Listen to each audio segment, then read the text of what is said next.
Hello my friends, welcome to the start of another quest. And in this quest, we're searching for some diamond in the roughs. And for this installment, we will be checking out The Ruthless Lady's Guide to Wizardry by C.M. Wagner. I just started this morning, and just a little bit that I got through, it has intrigued me so far. It's got a little bit of a mix between an Agatha Christie kind of cozy mystery with some witches and some magic and some humor.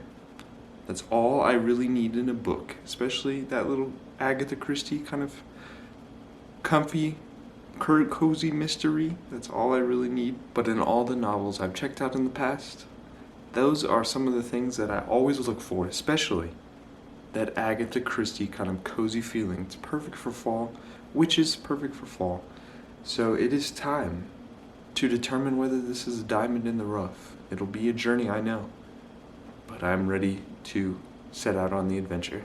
The initial premise that I've gathered so far through my short journey in this book is that Deli, she's kind of like a petty thief, a con artist, and she needs to pay her rent, or else she's gonna have some boils and stuff all over her face, and she's gonna get kicked out, and she needs to find a job. And she comes across an opportunity to protect this one woman who is going into kind of a reclusion, I believe, to prepare for her marriage. And some people, they don't want her to get married, so they're trying to stop her. And her and some of these other kind of witches and that practice magic, they all come together and they got to protect this one woman. And so far, like, just all the different characters, they're all like, they got banter between them, and I felt like I've really kind of learned a lot about them in this little bit, and just the knowledge about it. Like Winifred, she's probably one of the coolest. She's like half troll. She's pretty cool too. And then Deli, she's a fire witch, and they all have their certain power. Like this one of the witches as well is like an old lady, and she is a necromancer, and she's like the sweetest woman ever, but she's a necromancer. I don't know, they're just all cool.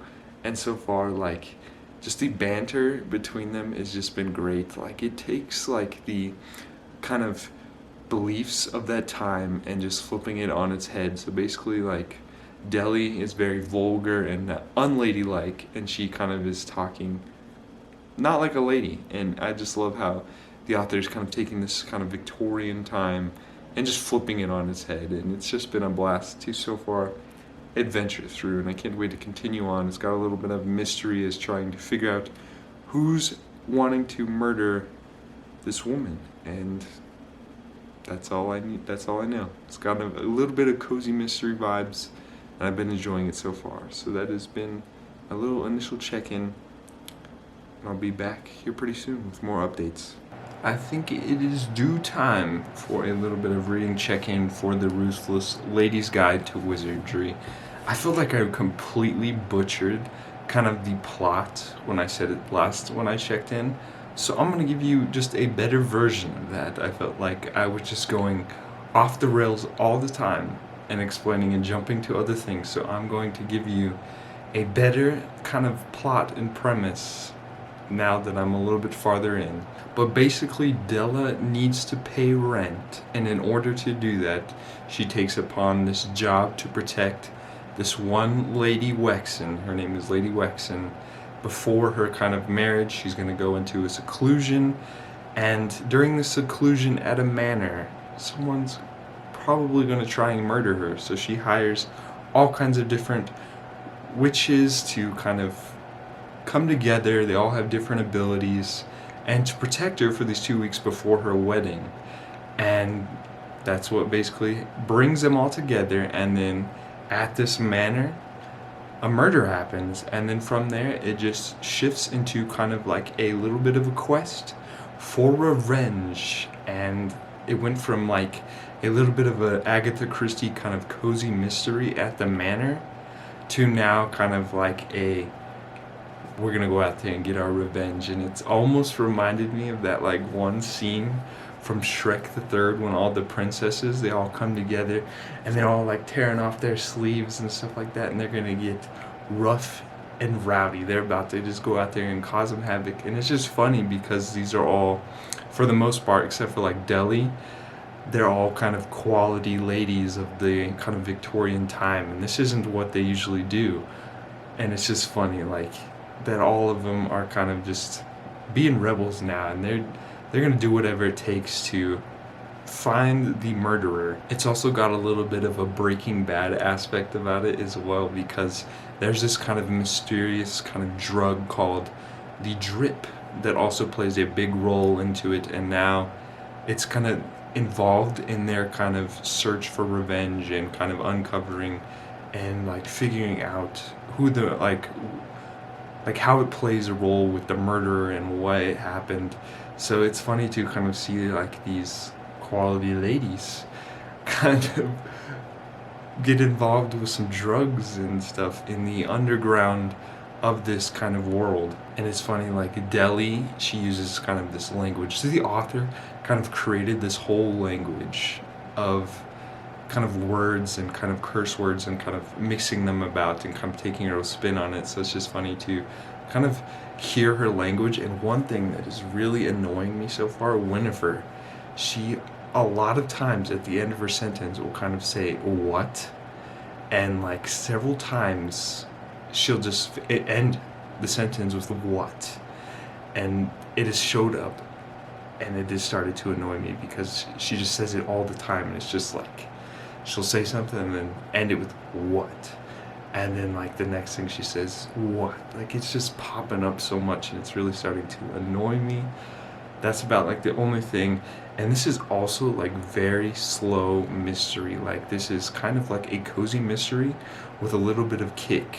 Like it's got like the vulgar language and like the kind of friendships being created through these witches coming from all different kind of walks of life. Like there's these clanners, they're called the clanners, which are kind of like the high life of society. And then there's Deli, who kind of is a gutter witch is what they call her, and she's got her fire abilities, and they're all starting to form like friendships, and there's also a little bit of romance going on between Deli and Win. They're both kind of, I believe, bi, and Deli is trying to kind of court her and set her up for just her life, because she's kind of lived a miserable, and she's been kind of in and out of jail, as we kind of encountered early in the beginning, and she's really just trying to kind of court herself for Win, but she's slowly starting to get some deeper feelings, and it's just like funny to kind of hear their banter, just the banter between all of them. They're also like Mrs. Tottenham. She's like the old lady, and she's the necromancer. She's probably my favorite right now. She's just hilarious.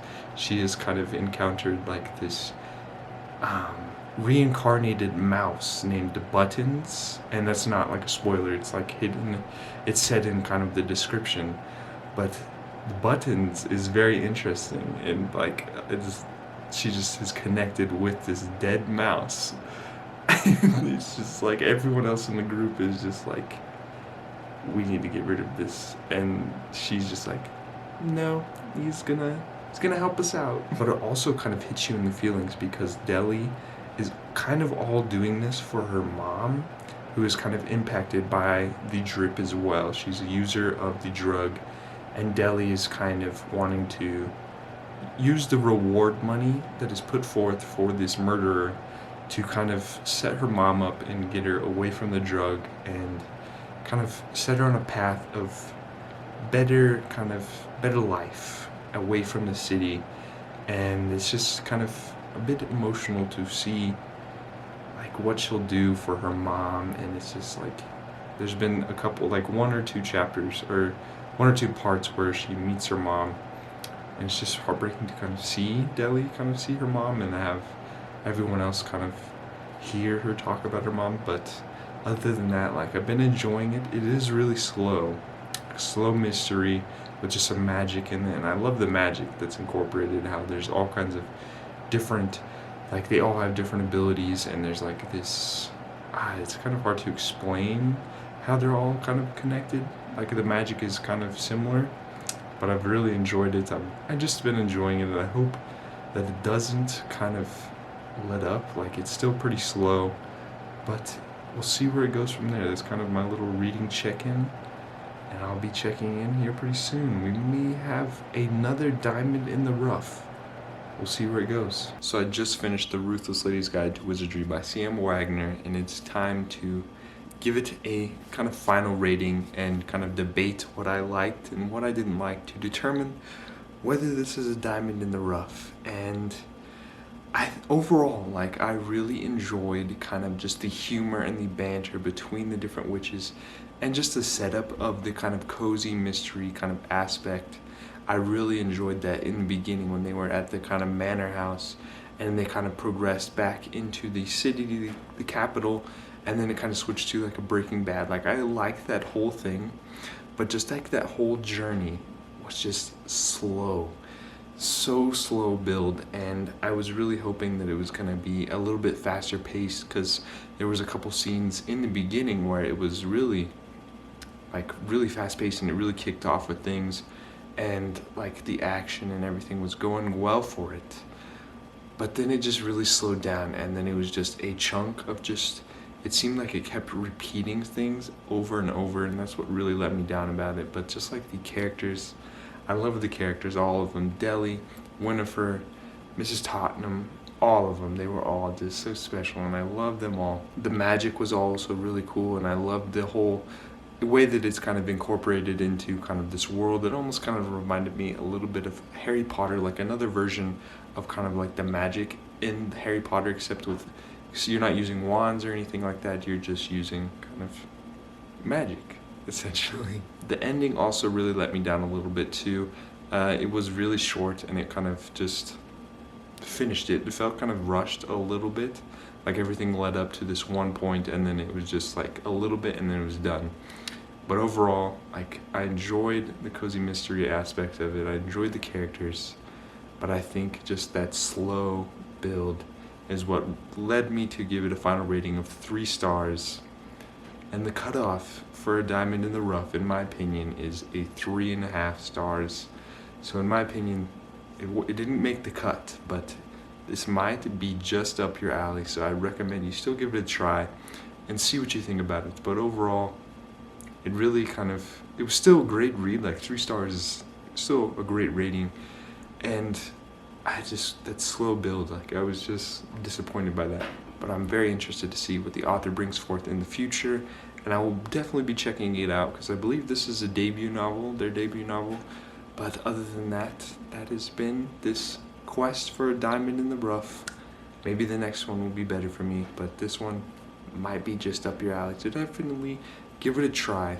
But that is all for today's video. I really hope you enjoyed it, and I hope that you all are having a splendid day, and I look forward to seeing you in the next quest.